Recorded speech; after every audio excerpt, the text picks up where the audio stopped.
మా latest videos కోసం మా ఈ తెలుగు న్యూస్ ఛానల్ సబ్స్క్రైబ్ చేసి గంట సింబల్ యాక్టివేట్ చేసుకోండి.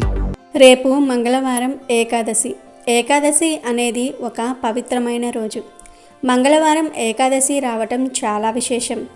ఈ ఏకాదశి రోజు ఆడవారు ఇంట్లో ఈ కూర వండితే చాలు ధనం ప్రవాహంలాగా వచ్చి పడుతుంది. ఏకాదశి రోజు ఈ కూర వండటం వల్ల కోటి జన్మల పుణ్యం వస్తుంది. ఈ కూర తింటే మీ దశ మారిపోతుంది. మీకు ఉన్న దోషాలు, నరపీడ, నరఘోష పోతాయి. దేనినైనా సాధించే శక్తి వస్తుంది. ఈ కూర తినటం వల్ల మీ ఒంట్లోని దరిద్రం పోతుంది. అదృష్టం, ఐశ్వర్యము వస్తాయి. ఏకాదశి రోజు ఈ కూర తింటే ఆయుష్ పెరుగుతుంది. మీ ఇంటిలో అన్ని శుభాలే జరుగుతాయి. ఈ కూర తినటం వల్ల మీ జాతకం మారిపోతుంది. మీరు అపర కుబేరులుగా మారిపోతారు. ఈ ఏకాదశి రోజు ఎవరైతే ఈ కూర తింటారో వారికి ఇక తిరగనేదే ఉండదు. ఈ కూర ఎవరు తిన్నా వారు ఎంతటి పేదరికం అనుభవిస్తున్నా కుబేరులవుతారు. మీకు దివ్య శక్తి వస్తుంది అని చెప్పటంలో ఎలాంటి సందేహం లేదు. మరి ఈ ఏకాదశి రోజు తప్పకుండా తినవలసిన ఆ కూర ఏమిటో ఇప్పుడు మనం ఈ వీడియోలో తెలుసుకుందాము. ఇది చైత్రమాసంలో వచ్చేటటువంటి శుద్ధ ఏకాదశి. ఈ ఏకాదశిని కామదా ఏకాదశి అంటారు. ఈ ఏకాదశి ఎంతో పవిత్రమైనది. ఇది పాపాలను హరిస్తుంది. ఈ ఏకాదశి ఆచరించటం వలన సకల దుఃఖాలు నశించి సుఖ సంతోషాలు కలుగుతాయి అని పురాణాలు చెప్తూ ఉన్నాయి. సంతానం లేని వారికి మంచి సంతానం కలగడానికి కూడా కామదా ఏకాదశి వ్రతాన్ని ఆచరిస్తూ ఉంటారు అని మన పెద్దలు చెప్తూ ఉన్నారు. స్త్రీలు తమ సౌభాగ్యాన్ని సమస్త సంపదగా భావిస్తూ ఉంటారు. పూజా మందిరంలోనైనా దేవాలయాలకు వెళ్ళినప్పుడైనా తమ సౌభాగ్యాన్ని గురించే దైవాన్ని ప్రార్థిస్తూ ఉంటారు. తమ సౌభాగ్యాన్ని చల్లగా చూడమని సకల దేవతలను పూజిస్తూ ఉంటారు. అందుకు అవసరమైన నోములు, వ్రతాలు జరుపుతూ ఉంటారు. అలాంటి విశిష్టమైన వ్రతాలలో ఒకటిగా కామదా ఏకాదశి వ్రతం చెప్పబడుతుంది. ఈ ఏకాదశి రోజున ముత్తైదువులు శ్రీలక్ష్మీ నారాయణులను ఆరాధించాలని శాస్త్రం చెప్తోంది. ఈ ఏకాదశి ఉదయం మరియు సాయంత్రం స్నానం చేసే నీటిలో లేత వేప ఆకులు వేసుకుని స్నానం చేయాలి. ఇలా చేస్తే సకల పాపాలు, దరిద్రం, దోషాలు ఆ నీటి ద్వారా పోతాయి. అష్టైశ్వర్యాలు, భోగభాగ్యాలు కలుగుతాయి. ఒంట్లోని వ్యాధులన్నీ కూడా నయమవుతూ ఉంటాయి. మీ ఇంటికి ఒంటికి పట్టిన దరిద్రం వదిలిపోతుంది. పట్టిందల్లా బంగారం అవుతుంది. ఇలా ఈ రోజున ఉదయాన్నే తలస్నానం చేసి పరిశుభ్రమైన వస్త్రాలను ధరించి లక్ష్మీ నారాయణులను పూజిస్తూ ఏకాదశి వ్రతాన్ని ఆచరించవలసి ఉంటుంది. ఉపవాసం, జాగరణ అనే నియమ నిబంధనలను పాటిస్తూ ఈ వ్రతాన్ని ఆచరించాలి. కామదా ఏకాదశి వ్రతాన్ని ఆచరించటం వలన స్త్రీల సౌభాగ్యం స్థిరంగా ఉంటుంది. ఇక వైవాహిక జీవితంలో ఏర్పడే సమస్యలు కూడా ఈ వ్రతాన్ని ఆచరించటం వలన తొలగిపోతాయని అంటూ ఉంటారు. మరి ఈ ఏకాదశి రోజు ఆడవారు ఇంటిలో తప్పకుండా ఉండవలసిన ఆ కూర ఏమిటో ఇప్పుడు మనం ఈ వీడియోలో తెలుసుకుందాము. అంతకన్నా ముందు మా వీడియో నచ్చితే లైక్ చేసి షేర్ చేయండి. అలాగే జై శ్రీరామ్ అని కామెంట్ చేయండి. అలాగే మా ఛానల్ని కూడా సబ్స్క్రైబ్ చేసుకోండి. ఇక వీడియోలోకి వస్తే ఏకాదశి రోజు ఉపవాసం ఉంటే చాలా మంచిది. అయితే ఉపవాసం ఉండలేని వారు ఉపవాసం ఉన్న ఇంట్లో పిల్లల కోసం, భర్త కోసం వంట చేసేవారు ఈ రోజున ఒక ప్రత్యేకమైన కూరను వండితే ధనలాభం, ఆరోగ్యలాభం కలుగుతుంది. మరి అది ఏ కూర అంటే సొరకాయ. సొరకాయలో పాలు పోసి వండి మీ కుటుంబ సభ్యులకు పెట్టండి. ఏకాదశి రోజు పాలు వేసి వండిన ఏ కూరను అయినా వండి తింటే మీకు అదృష్టం పడుతుంది. సొరకాయ, బీరకాయ, పొట్లకాయ, ములక్కాడ కూరలలో పాలు పోసి వండండి. ఈ కూరలు తినటం వల్ల మంచి ఆరోగ్యం వస్తుంది. పాలు లక్ష్మీదేవికి ఇష్టమైన వస్తువు. ఏకాదశి రోజు పాలు పోసి వండిన ఆహారాన్ని తింటే లక్ష్మీ నారాయణుల అనుగ్రహం కలుగుతుంది. మీ జీవితం అద్భుతంగా మారిపోతుంది. అయితే ఈసారి ఏకాదశి మంగళవారం వచ్చింది. మంగళవారానికి అధిష్టాన దైవం సుబ్రహ్మణ్యేశ్వర స్వామి. కొందరు మంగళవారాలు గుడిలో నాగప్రతిమలకు పాలు పోస్తారు. అలాంటి వారు ఈ ఏకాదశి రోజు పొట్లకాయను వండకండి. మంగళవారం ఏకాదశి రోజు ఎర్రగా ఉండే ఆహార పదార్థాలకు, కూరగాయలకు, పప్పులకు దూరంగా ఉంటే మంచిది. లేదంటే కుజగ్రహం యొక్క చెడు ప్రభావం మీపై పడుతుంది. మంగళవారం ఏకాదశి రోజున ఎర్రపప్పును, టమాటాలను వంటల్లో ఉపయోగించకండి. అలాగే ఈరోజు గుడ్లను కూడా తినకండి. ఏకాదశి అనేది పవిత్రమైన రోజు. ఈ రోజున గుడ్లను, మాంసాహారాన్ని తినకూడదు. ఇంటిలో కానీ బయట కానీ ఈ వంట పదార్థాలను తింటే మీకు దోషం చుట్టుకుంటుంది. ఏకాదశి రోజున ఫాస్ట్ ఫుడ్స్ కూడా దూరంగా ఉండండి. ఉల్లి వెల్లుల్లి వంటివి వంటల్లో ఉపయోగించకుండా ఈరోజు వంట చేసుకోండి. మీరు వండే కూరలలో ఉప్పు నూనె తక్కువగా వేయండి. ఈ రోజున ఎలాంటి చెడు పనులు చేయకండి. పోషకాహారాన్ని తీసుకోండి. అతి ముఖ్యంగా ఈ ఏకాదశి రోజు సొరకాయ కానీ బీరకాయలు కానీ వండుకొని తినండి. అందులో పాలు పోయటం మర్చిపోకండి. ఏకాదశి రోజు ఈ కూరలు తిన్న వారి జీవితం అద్భుతంగా మారుతుంది. ఏకాదశి రోజు ఆడవారు స్నానం చేసి వంట చేయాలి. మిగిలిన రోజులలో మీరు ఎలా వంట చేసినా పర్వాలేదు, కానీ ఇలాంటి తిథి వార నక్షత్రం కలిసి వచ్చిన గొప్ప దినాన స్నానం చేసి వంట చేస్తే లక్ష్మీదేవి కృపా కటాక్షాలు మీపై మీ ఇంటిపై ఉంటాయి. మీకు ఆ తల్లి ఆశీర్వాదం లభిస్తుంది. సిరి సంపదలను ప్రసాదిస్తుంది. అదేవిధంగా ఈరోజు కొన్ని ఆహార పదార్థాలకు దూరంగా ఉంటే గ్రహాల చెడు ప్రభావం మీపై పడకుండా ఉంటుంది. మరి ప్రతి ఒక్కరూ కూడా ఈ ఏకాదశి రోజు ఈ ఆహార పదార్థాలను వండుకొని తినండి. లక్ష్మీదేవి అనుగ్రహాన్ని పొంది ఆనందంగా జీవించండి.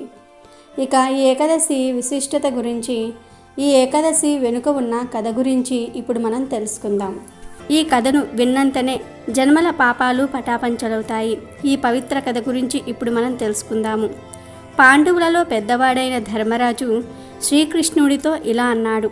శ్రీకృష్ణ పరమాత్మ, చైత్ర మాసంలో శుద్ధ ఏకాదశి పేరు ఏమిటి? దాని మహత్యం తెలుపుము అన్నాడు.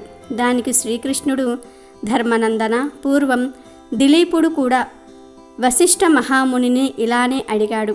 అప్పుడు వశిష్ఠ మహర్షి దిలీపుడికి పురాతనమైన కథను ఇలా చెప్పటం ప్రారంభించాడు. దిలీప, చైత్రమాసంలో శుద్ధ ఏకాదశి పేరు కామదా ఏకాదశి. అధికమైన పుణ్యాన్ని కలిగిస్తుంది. దీన్ని పవిత్రతను తెలిపే అతి పురాతనమైన కథను చెప్తాను, శ్రద్ధగా విను అని ఇలా చెప్పటం ప్రారంభించాడు.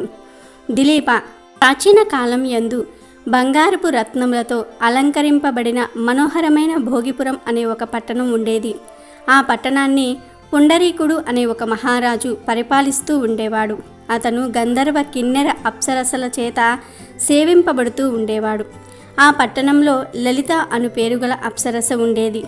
అదేవిధంగా లలితుడు అనే గంధర్వుడు కూడా ఉండేవాడు. వారిరువురి మధ్య పరస్పరం అనురాగం ఏర్పడి వివాహం చేసుకున్నారు. దంపతులు అయ్యారు. వారిద్దరూ ఎంతో అనురాగంతో జీవిస్తూ ఉండేవారు. ఒకరిని విడిచి ఒకరు ఉండేవారు కాదు. ఒకరోజు ఆ పట్టణ ప్రభువైన పుండరీకుడు నాగులకోను గంధర్వులతోనూ కొలువు తీరి ఉండగా ఆ సభలో లలితుడు పాట పాడుతూ ఉన్నాడు. ఆ సమయంలో అతని భార్య అతని సమీపంలో లేదు. ఆ విధంగా భార్య గురించి ఆలోచిస్తూ తాను పాడే పాట లయ తప్పి వినడానికి కష్టంగా మారింది. ఇక కర్ణ కఠోరంగా పడుతున్న విషయం కర్కోటకుడు పుండరీక మహారాజుతో చెప్పాడు. దానికి రాజు కోపించి, బుద్ధిహీనుడా, ప్రభువు ఎదుట గానము చేయుచు భార్యను తలుచుకొని ఏకాగ్రత పోగొట్టుకుని పాడుతూ ఉన్నావా? మాంసమును మానవులను తినే రాక్షసుడిగా అవ్వు. ఇదే నీకు తగిన శిక్ష అని శపించాడు. ఇక వెంటనే లలితుడు రాక్షసుడు అయ్యాడు. భయంకరమైన ముఖం ఏర్పడింది. వికృతమైన కన్నులు వచ్చాయి. అతని చేతులు 8 మైళ్ళ పొడవు ఉన్నాయి. నోరు కొండ గృహవలే ఉంది. అతని కళ్ళు సూర్య చంద్రుల వలె ప్రకాశిస్తూ ఉన్నాయి. కంఠము పర్వతమంత ఎత్తు పెరిగింది. ముక్కు రంధ్రములు విశాలమైన కన్నుల వలె ఉన్నాయి. పెదవులు 4 మైళ్ళ పొడవు ఉన్నాయి. మొత్తంగా అతని శరీరం 4 మైళ్ళ ఎత్తు ఉంది. ఆ విధంగా భయంకరమైన రూపాన్ని లలితుడు పొంది కర్మ ఫలితాన్ని అనుభవిస్తూ ఉన్నాడు. ఇక లలిత భర్త యొక్క వికారమైన రూపాన్ని చూసింది. తాప విమోచనం ఎలా అవుతుంది? నేను ఏం చేయాలి? ఎక్కడికి వెళ్ళాలి అని బాధపడసాగింది. ఆ భర్తను విడిచి ఉండలేక లలిత కూడా అతనితో పాటుగా మహా అరణ్యంలోనికి వెళ్ళింది. ఆ రాక్షసుడు కామరూపుడు అయి ఉండటం వల్ల అనేక వికృత ఆకారాలు ధరిస్తూ ఉన్నాడు. భయంకరమైన అడవులలో తిరుగుతూ మనుషులను చంపేసి తినేస్తూ ఉన్నాడు. భర్తను ఇలా చూసి బాధపడుతూ లలిత ఒకరోజు అద్భుతములతో కూడిన వింధ్య పర్వత ప్రాంతానికి చేరుకుంది. అక్కడ లలిత ఋష్య శృంగ మహర్షి ఆశ్రమం చూసింది. వెంటనే ఆశ్రమంలోనికి వెళ్ళి వినయపూర్వకంగా మహర్షికి నమస్కారం చేసి నిలబడింది. మహర్షి లలితను చూసి ఇలా అన్నాడు, నీవు ఎవరు? ఇక్కడికి ఎందుకు వచ్చావు అని అడిగాడు. దానికి లలిత, మునేంద్ర, నేను వీరధన్యుడు అనే గంధర్వ రాజకుమార్తెను. మా తల్లిదండ్రులు నాకు లలిత అని పేరు పెట్టారు. నా భర్త కోసం నేను ఈ ఆశ్రమానికి వచ్చాను అని జరిగింది వివరించింది. నా భర్త శాపం కారణంగా రాక్షసుడు అయినాడు. మనుషులను తింటూ ఉన్నాడు. అది నేను చూడలేకపోతూ ఉన్నాను. నాకు సుఖం అనేది లేదు. కాబట్టి ఋషివర్య, నా భర్త యొక్క శాపం పోవడానికి ఏదైనా ఉపాయం చెప్పమని వేడుకుంది. దానికి మహర్షి, లలిత, నీ భర్త మామూలుగా మారుటకు ఒక వ్రతం ఉంది. త్వరలో చైత్రశుద్ధ ఏకాదశి రానున్నది. ఆ రోజు నీవు భక్తి శ్రద్ధలతో కామదా ఏకాదశి వ్రతాన్ని ఆచరించి ఆ పుణ్యాన్ని నీ భర్తకు ఇచ్చిన మరుక్షణం నీ భర్త మామూలుగా అవుతాడు. రాక్షస శరీరం పోతుంది అన్నాడు. ఆ విధంగా లలిత కామదా ఏకాదశి వ్రతాన్ని భక్తి శ్రద్ధలతో ఆచరించింది.